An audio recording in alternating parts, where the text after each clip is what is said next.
Greetings gamers, and welcome to an excuse to play Monquista music for roughly the next 5 minutes of your life.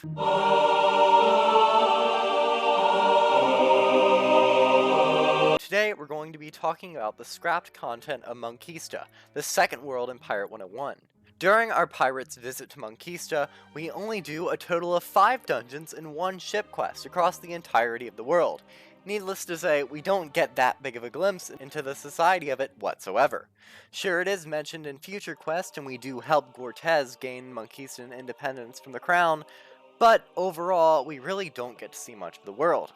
Today, I'm going to be diving into some of the scrap content of Monquista and talking about where Monquista Part 2 could go in the future, if King's Isle did decide to go the route of adding a Part 2 to Monquista. So firstly, let's talk about the actual scrap content in the files. I'd like to give a huge credit to the Atmoplex for data mining all of this content. Anyway, let's get into some of the scrap content. A lot of the scrap Monquistan content revolves around the Holy Monquisition, basically a parody of the Catholic Church in Pirate 101's universe.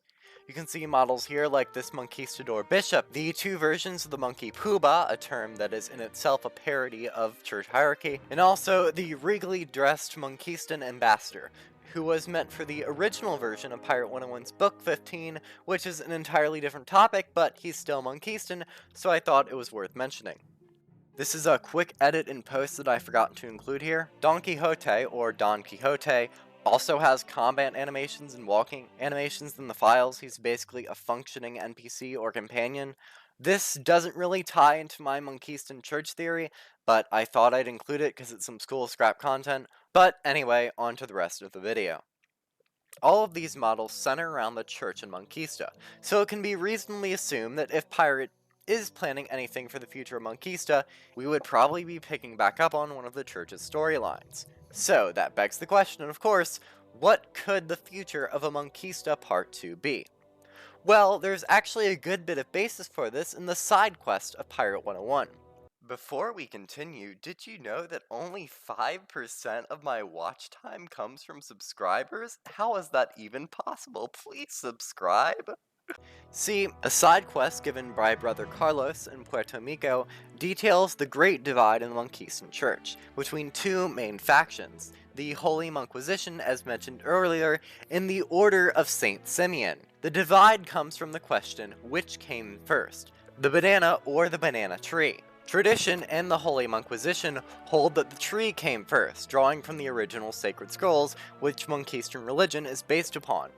But the Order of Saint Simeon claims that in fact the banana came before the tree. Supposedly the first monkey that existed in the first world dropped a giant banana to the earth, and from that banana came seeds that sprouted into banana trees, as stated by the Book of the Banana. Of course, as it's impossible for bananas to have seeds, the pirate goes on a quest during this mission to find bananas that do in fact have seeds.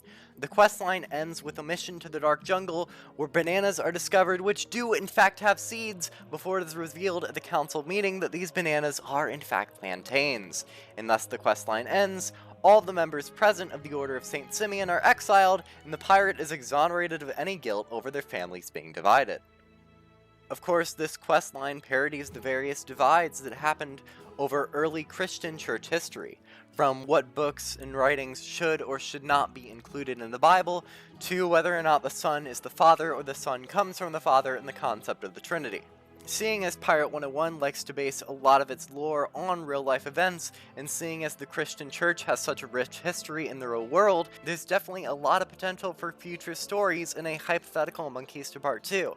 And Sam Johnson, the lead writer for the game, has even mentioned that he wants to explore the banana seed heresy in the future, and that it is an option for future storylines. So we definitely could be seeing a return to Monquista in the future. With MGI now taking over King's Isle, and MGI being known for taking games and squeezing them for all their potential, I think there's a definite possibility that with all these scrapped assets that are in the Pirate 101 files, MGI could simply take these assets, recycle them, and pump out a new update for easy content. Now, that's not to belittle the work of programmers. I'm not saying that programming an update isn't a lot of work, but certainly if MGI does want to create more updates for this game, it's much easier to reuse assets so that you don't have to make new assets on top of programming them into the game. So I don't think Monquista Part 2 is necessarily the first direction the game would go in the future, especially considering the recently added Stormgate to Krokotopia. I do think it remains a possibility for future content. I hope you enjoyed this video, and I hope you learned a little something about the lore of the game. I'm very desperate for video ideas, as usual, so if you have literally anything Pirate 101 or Wizard 101 related that you'd like to see me cover, put it in the comments below, and I'll see if I can make a video on it. Anyway, that's all, thank you for watching, and have a wonderful rest of your day.